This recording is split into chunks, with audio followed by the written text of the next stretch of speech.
பத்தி பேசினாலே என்ன எல்லாம் கேட்டது தானே, 30 வருஷமா இதுதானே கேட்டுக்கிட்டு இருக்கிறோம், காலங்காலமா இதுதானே கேட்டுக்கிட்டு இருக்கிறோம், நாங்க தான் தர்காவுக்கு போறது இல்லையே, நாங்க தான் தாயத்தை கட்டுறது இல்லையே, நாங்க தான் எந்த விதமான ஷிர்கையும் நம்புவதில்லையே, சூனியத்தை நம்புவதில்லை, ஜோதிடத்தை நம்புவதில்லை, நல்ல நேரம் கெட்ட நேரம் பார்ப்பதில்லை, இப்படி எந்த விதமான இணை வைப்பும் இல்லாமல் தௌஹீது கொள்கையில இருக்கக்கூடிய நமக்கு ஏன் ஷிர்கை பற்றி போதிக்க வேண்டும், ஷிர்கை பற்றி பேசுவதெல்லாம் எல்லாம் கேட்டு விட்டாச்சே என்கின்ற எண்ணத்தை ஷைத்தான் போடுறானா, நரகத்துக்கு நோக்கி நம்மை அழைப்பதற்கான முதல் முயற்சியிலே அவன் இறங்கிவிட்டான் என்பதை நினைத்து எச்சரிக்கையோடு நாம் இருக்கணும். நபிகள் நாயகம் ஸல்லல்லாஹு அலைஹி வஸல்லம் அவர்கள் கேட்கிறார்கள், அல்லாஹும்ம இறைவா இன்னி அஸ்அலுக்கல் ஹுதா வத்துகா வல் அஃபாஃப வல் கினா. இறையச்சத்தையும் நேர்வழியையும் போதித்த நபிகள் நாயகம் இந்த பிரார்த்தனைகளை செய்திருக்கிறார்கள் என்றால் அப்ப நாமெல்லாம் எந்த அளவுக்கு இந்த இறை மார்க்கத்தை, இந்த ஷிர்கை பற்றி, நேர்வழியை, தௌஹீது கொள்கையை நினைவூட்டிக் கொண்டே இருக்க வேண்டும். அஸ்ஸலாமு அலைக்கும் வரஹ்மத்துல்லாஹி வபரகாத்துஹு. கண்ணியத்திற்குரிய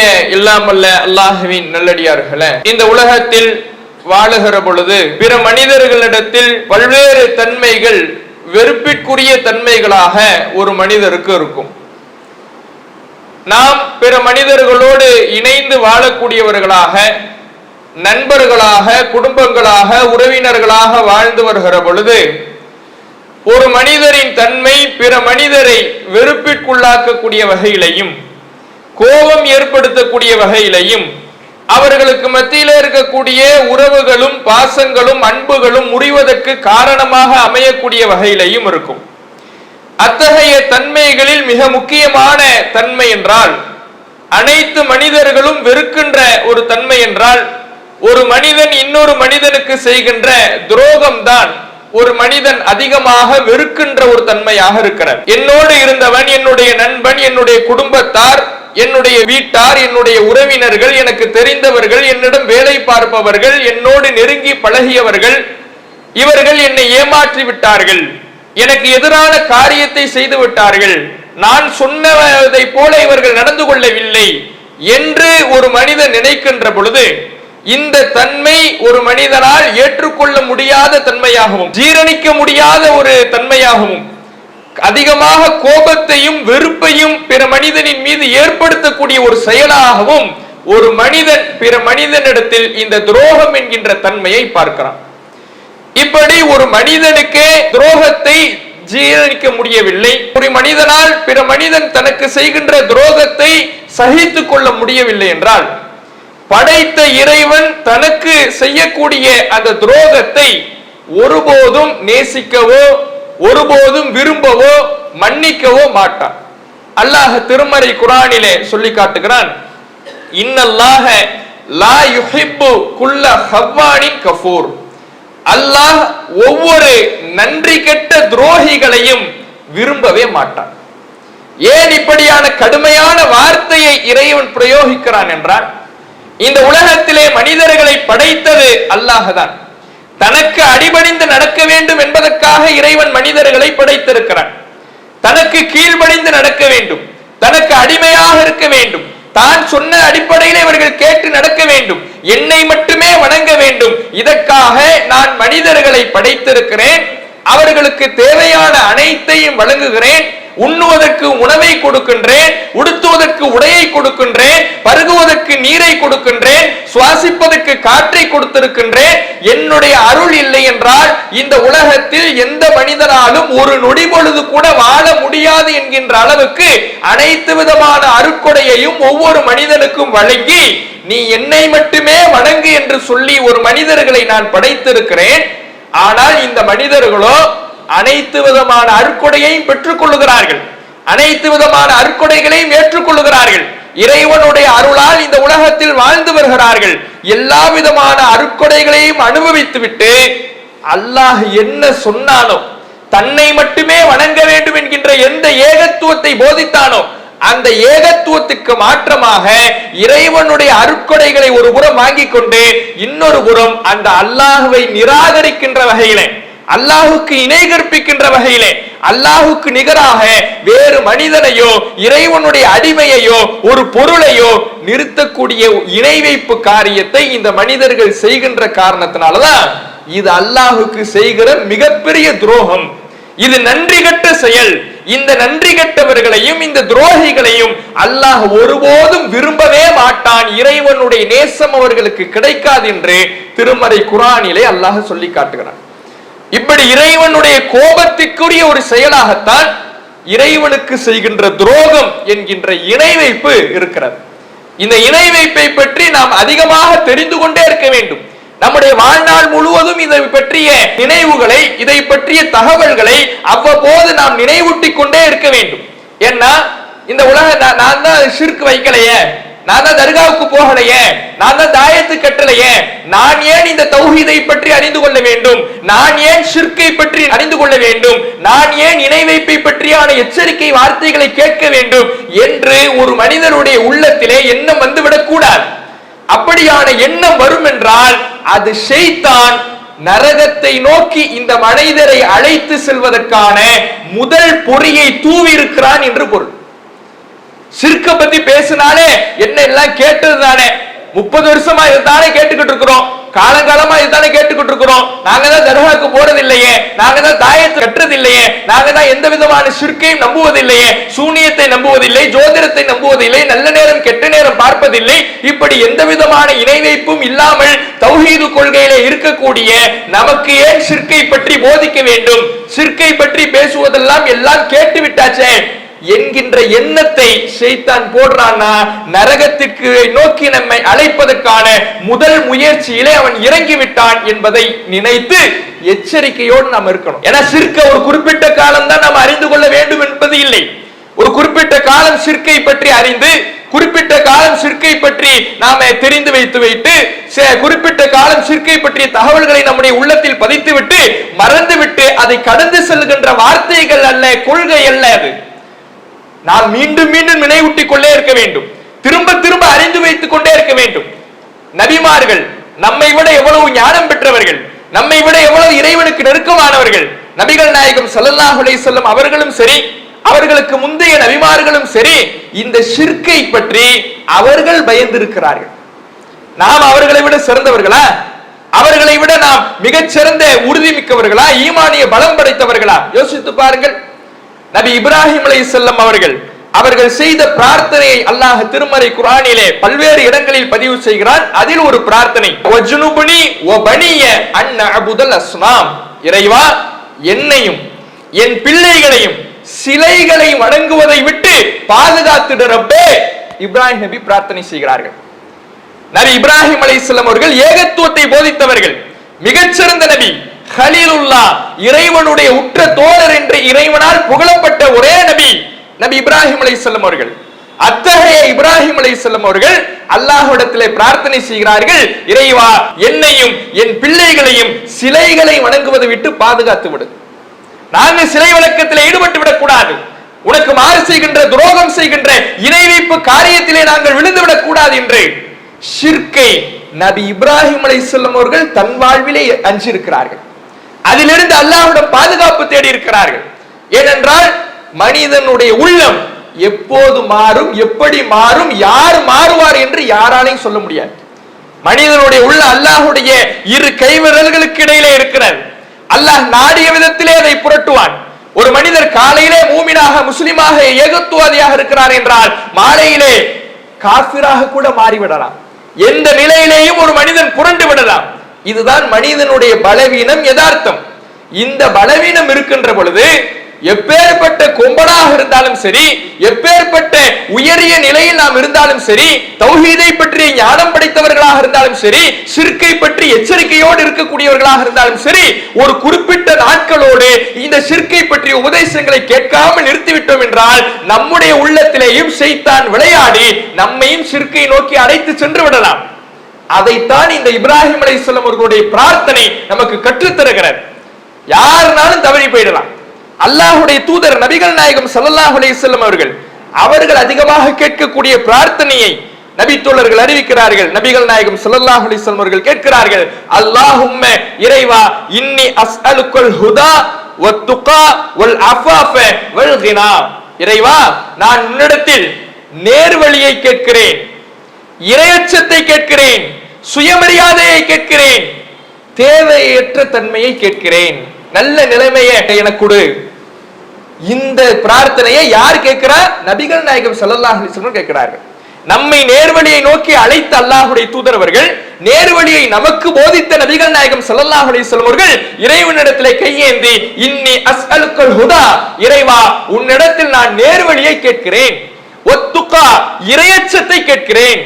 இறையச்சத்தை நேர்வழியை போதித்த நபிகள் நாயகம் இந்த பிரார்த்தனைகளை செய்திருக்கிறார்கள் என்றால் அப்ப நாமெல்லாம் எந்த அளவுக்கு இந்த இறை மார்க்கத்தை, இந்த ஷிர்கை பற்றி, நேர்வழியை, தௌஹீது கொள்கையை நினைவூட்டிக் கொண்டே இருக்க வேண்டும்.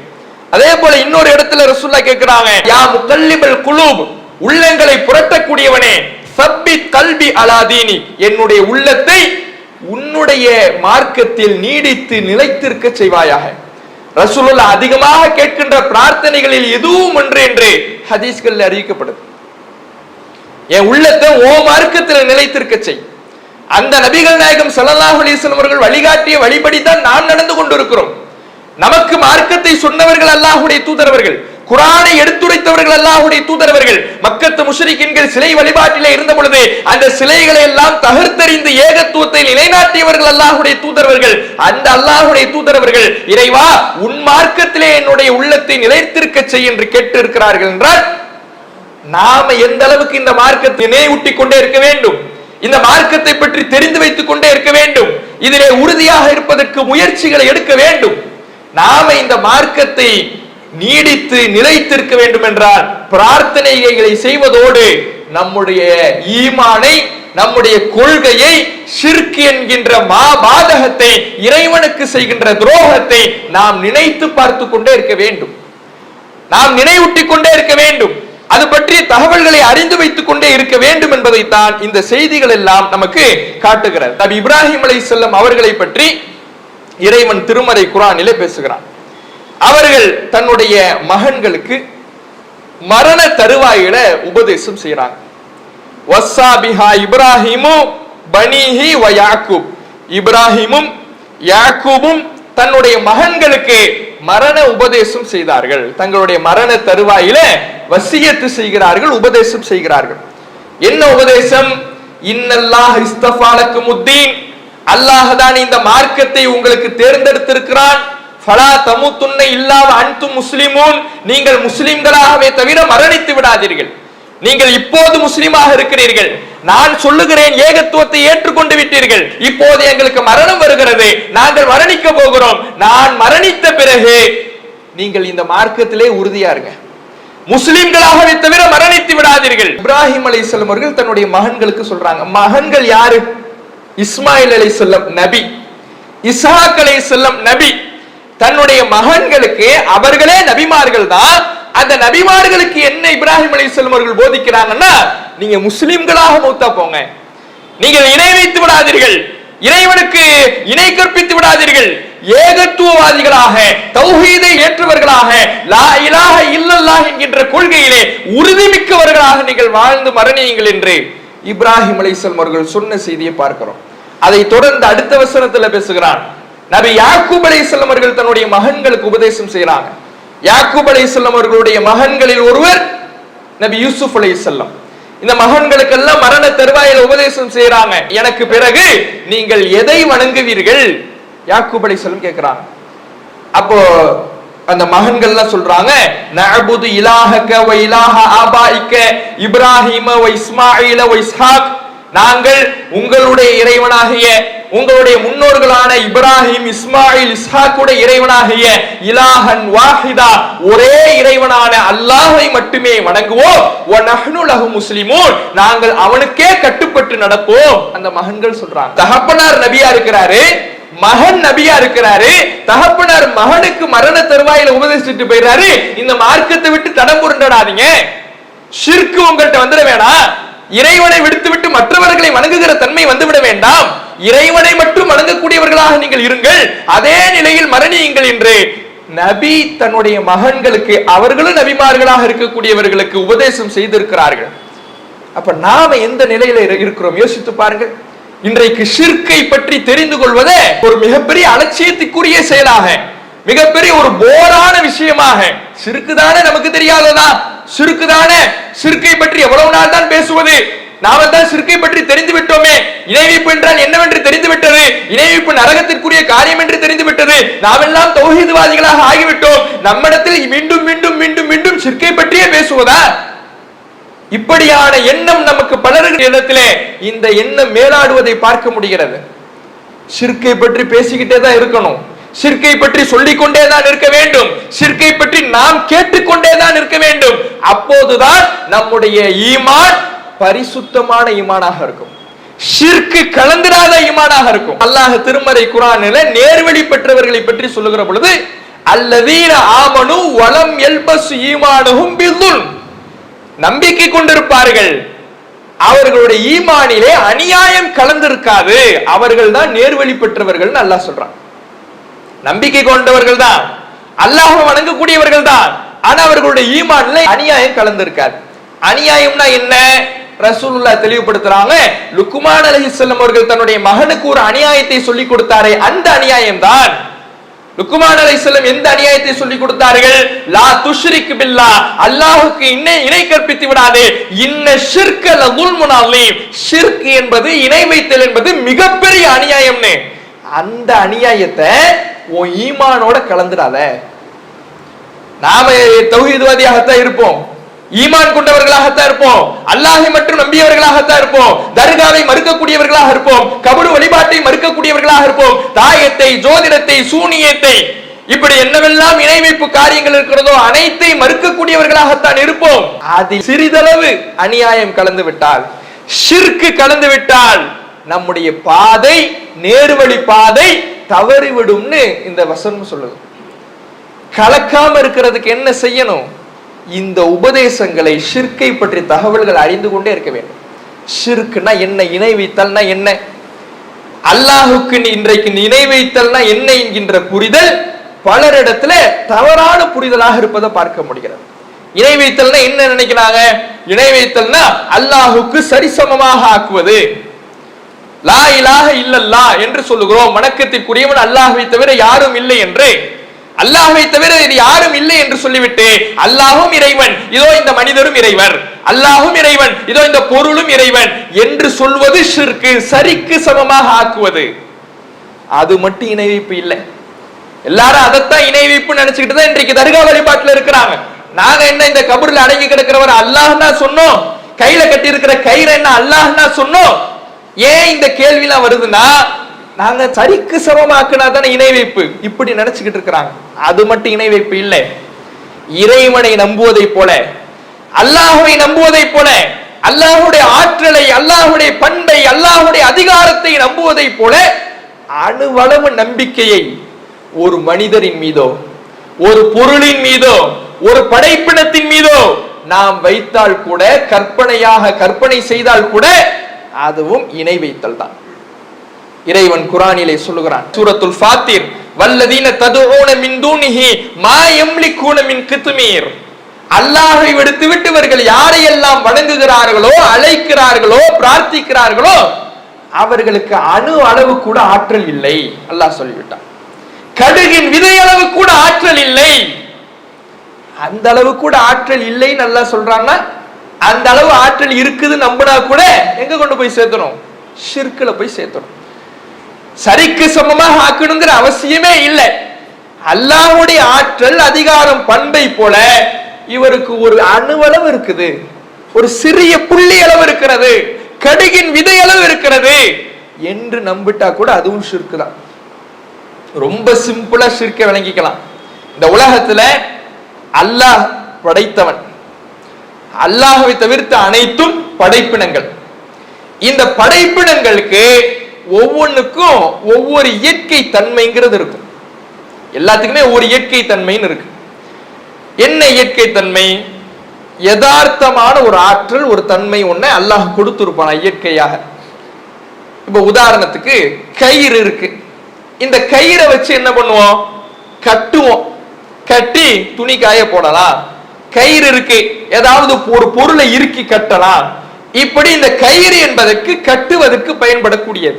இதை இப்படியே நம்பினா, அல்லாஹ் எந்த இயற்கையாக தன்மையை வைத்திருக்கிறானோ அதை அப்படியே நம்பினா பிரச்சனையே இல்லை. அதுல ஒரு சூப்பர் பவர் இருக்குதுன்னு நம்பிட்டா, அதீத சக்தி இருக்குதுன்னு நம்பிட்டா அப்பதான் ஷிர்க் வந்துடும். அந்த கயிறை நான் என் கையில கட்டிக்கிட்டேன்னா எனக்கு எந்த தீங்கும் ஏற்படாது. இப்படி அல்லாஹ் சொன்னானா? ரசூலுல்லாஹ் சொன்னாங்களா? கயிறுக்கு அந்த ஆற்றலை அல்லாஹ் கொடுத்திருக்கிறான. நம்முடைய வாழ்வில் நடக்கக்கூடிய தீங்குகளை தடுக்கக்கூடிய ஆற்றலை அல்லாஹ் கயிறுக்கு கொடுத்திருக்கிறானான்னு கேட்டா இல்ல. அப்ப இறைவன் கொடுக்காத ஒரு ஆற்றலை ஒரு படைப்பினத்தின் மீது நம்பிக்கையாக நாம் வைப்போம் என்றால் அதுதான் ஷிர்கிலே கொண்டு போய் சேர்க்கிறது. எந்த ஷிர்க்கையும் எடுத்து பாருங்க, அதனுடைய அடிப்படை இதுவாகத்தான் இருக்கும்.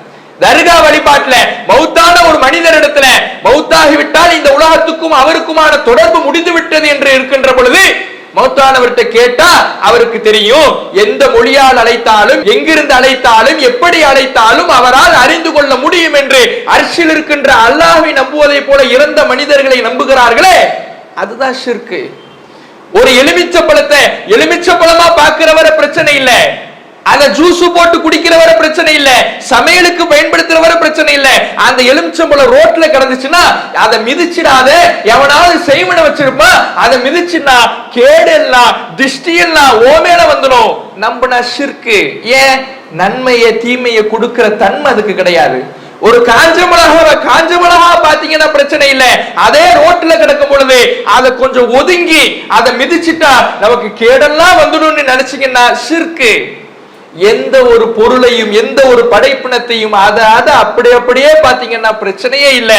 ஒரு சூப்பர் பவரை ஒரு அதீத சக்தியாக நினைத்து நாம் பார்த்தால் அங்கேதான் ஷிர்க் வந்துவிடும்.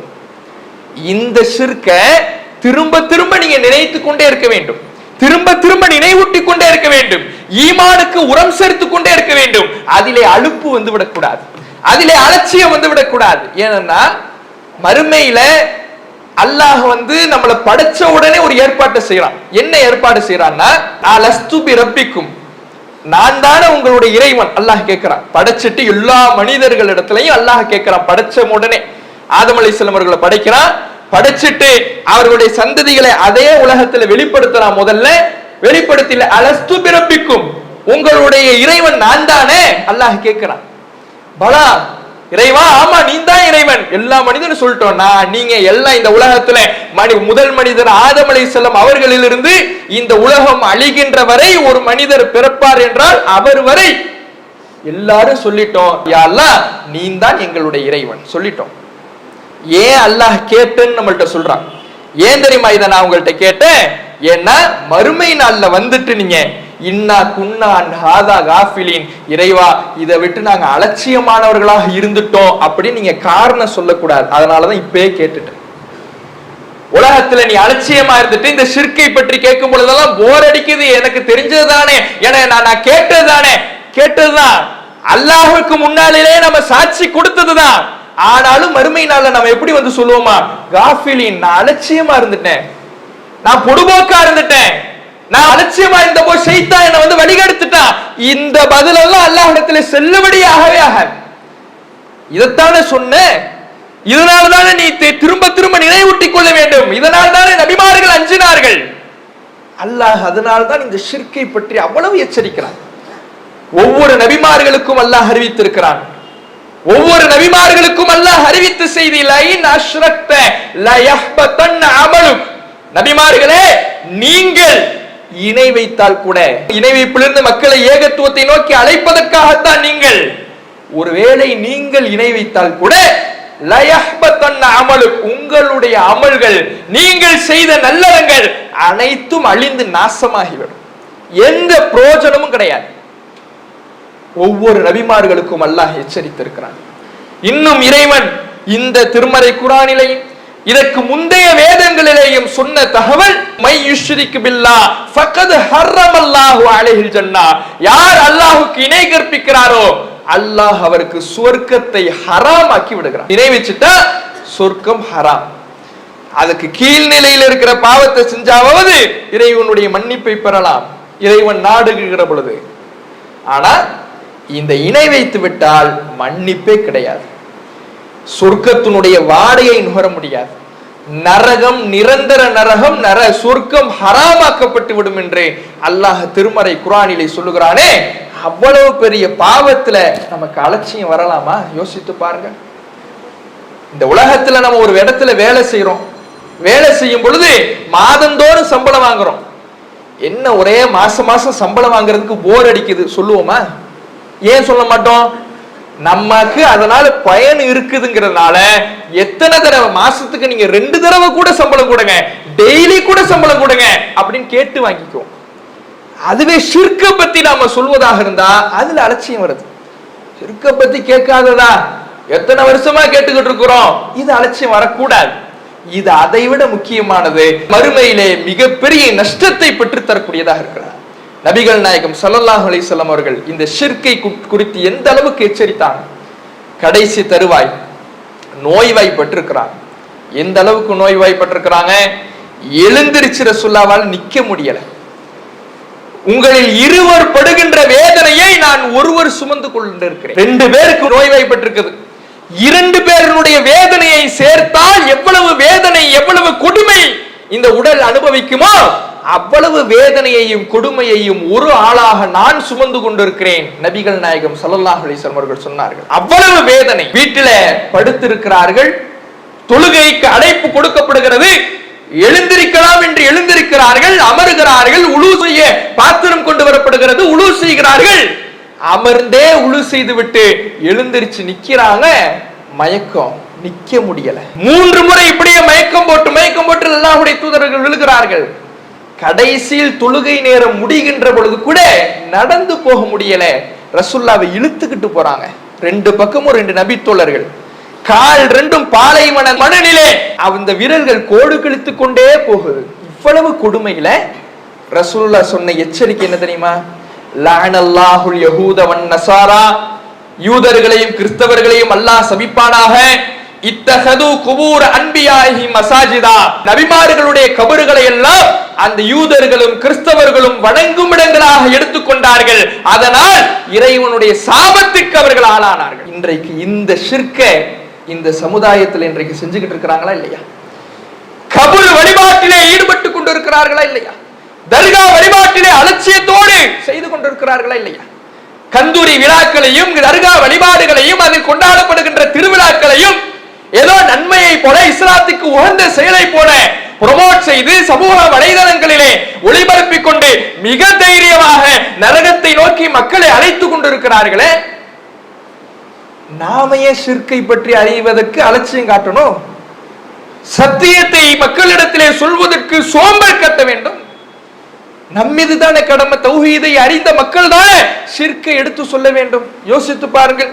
அப்ப இந்த ஷிர்க் என்பது ஒரு குறிப்பிட்ட காலத்தோடு, ஒரு குறிப்பிட்ட நாட்கள் மட்டும் அறிய வேண்டிய தகவல்கள் இல்லை. காலம் முழுவதும், நம்முடைய வாழ்நாள் முழுவதும் மீண்டும் மீண்டும் அறிந்து கொண்டே இருக்க வேண்டும், நினைவூட்டிக் கொண்டே இருக்க வேண்டும், நமக்கு நாமே உபதேசம் செய்ய வேண்டும். ஷிர்கை பற்றி அறியாத பிற மக்களுக்கும் எடுத்துரைத்துக் கொண்டே இருக்க வேண்டும். நரகிலிருந்து நாமும் பாதுகாப்பு பெற வேண்டும். பிற மக்களையும் நரகிலிருந்து பாதுகாக்கின்ற, சுவனத்தை நோக்கி அழைக்கின்ற பணியை நம்முடைய இறுதி மூச்சு வரை செய்து கொண்டே இருக்க வேண்டும். நாம் அல்லாஹுடைய தூதரவர்களே